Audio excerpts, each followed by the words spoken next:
Well, problem-solving courts, in my opinion, have as their basis therapeutic jurisprudence lens and outlook. Back in, gosh, 97, I think, we had this idea, Judge William Schmay from Kalamazoo, Michigan, and I, that we should talk about what are the underpinnings of drug treatment courts. Because although they were coming along quite nicely, they weren't accepted everywhere. It was before the Conference of Chief Justices endorsed them. There were judges who said, I'm not a social worker, don't talk to me about this stuff, this isn't appropriate for a judge to do. So we said, we've got to give this a good jurisprudential basis for these new courts. And I thought that I had coined the phrase therapeutic jurisprudence. But then a friend of mine who was in Washington at the time said, no, that's been used in mental health law for a while by these two guys named David Wexler and Bruce Winnick. So Bill Schmay called up Bruce and David and said, okay, this is what we're thinking about. Do you think this fits? And they said, yeah, that could fit. And Bill and I were in Washington at a National Association of Drug Court Professionals conference. And David came up from Puerto Rico. I think Bruce was in New York, and he came down, and the four of us met for the first time. And of course, hit it off instantly, and we've been fast friends ever since. And they said yes, that what they're talking about and their principles could absolutely provide the underpinnings, and a drug treatment court could be therapeutic jurisprudence in action. So then we wrote this law review article in 1999 at Notre Dame Law Review, positing that TJ was the therapeutic and jurisprudential basis for drug treatment courts, and drug treatment courts was TJ in action. Restorative justice principles, preventative law, holistic law, all these other vectors, as Susan Dykoff talks about in this whole comprehensive law movement, are things that can absolutely be employed in court, and are oftentimes. Sometimes with the highfalutin language, and sometimes not. And sometimes words like therapeutic jurisprudence tends to scare off people.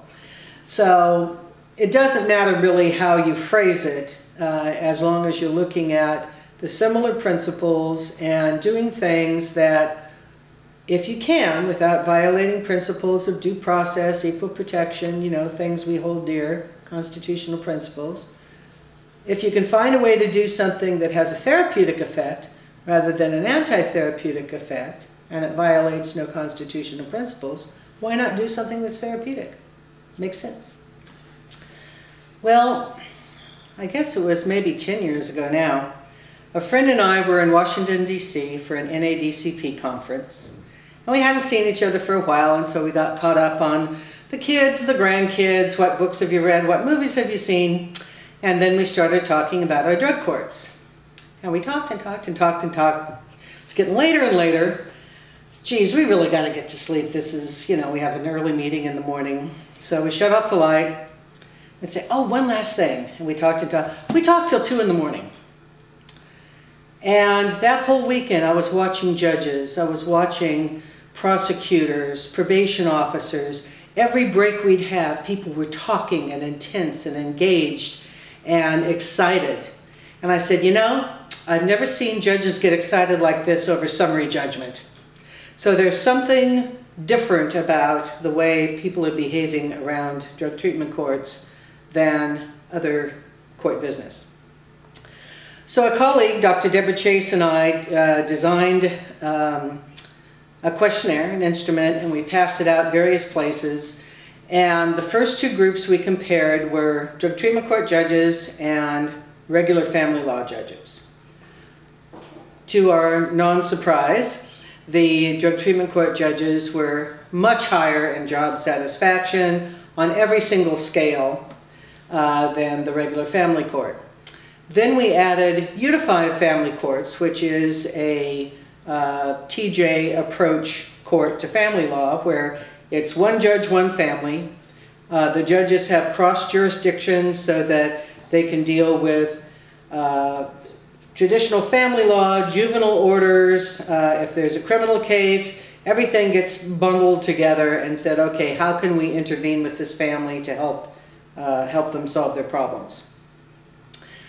So then we compared the criminal law, the traditional family with the unified family, and to no one's surprise, drug court judges, unified family courts, family law.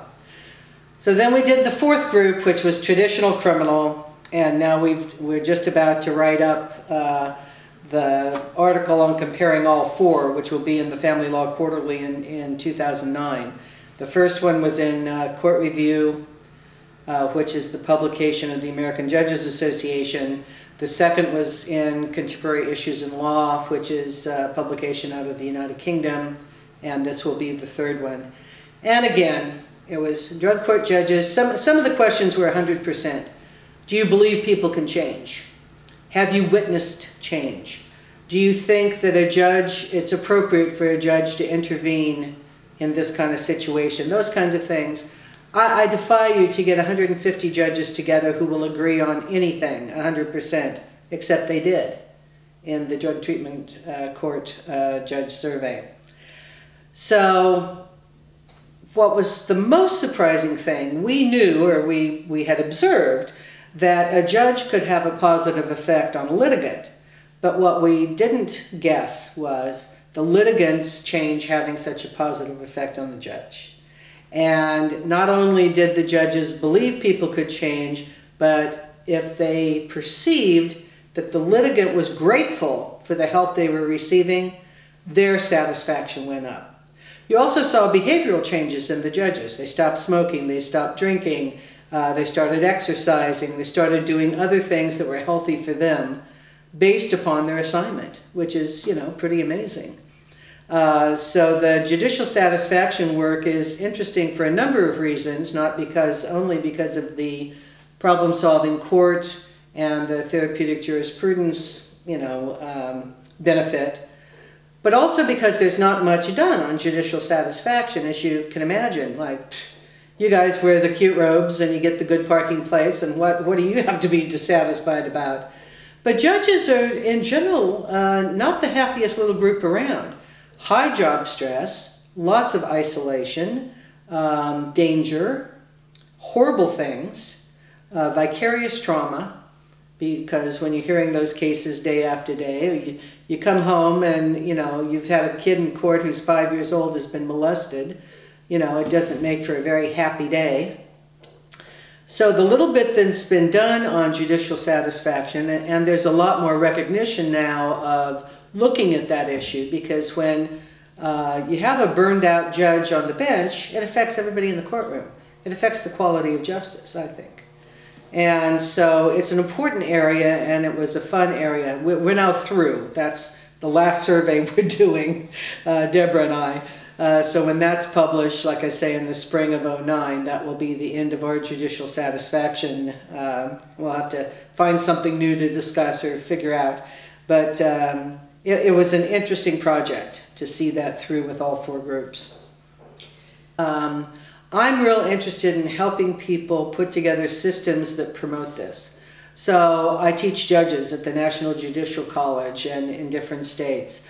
I teach treatment providers how to interact with the criminal justice system or the juvenile justice system. I will talk to anybody. If 3 people stand still long enough, I'll talk to them about this. On planes, I end up talking to people because I'm flying to do something. I'll say, oh, well, what's your speech about? And I'll say something. And then many times they will continue to ask questions because they know it's a new way of thinking about things. They know it's a new way and it's a new quality of justice that's being delivered.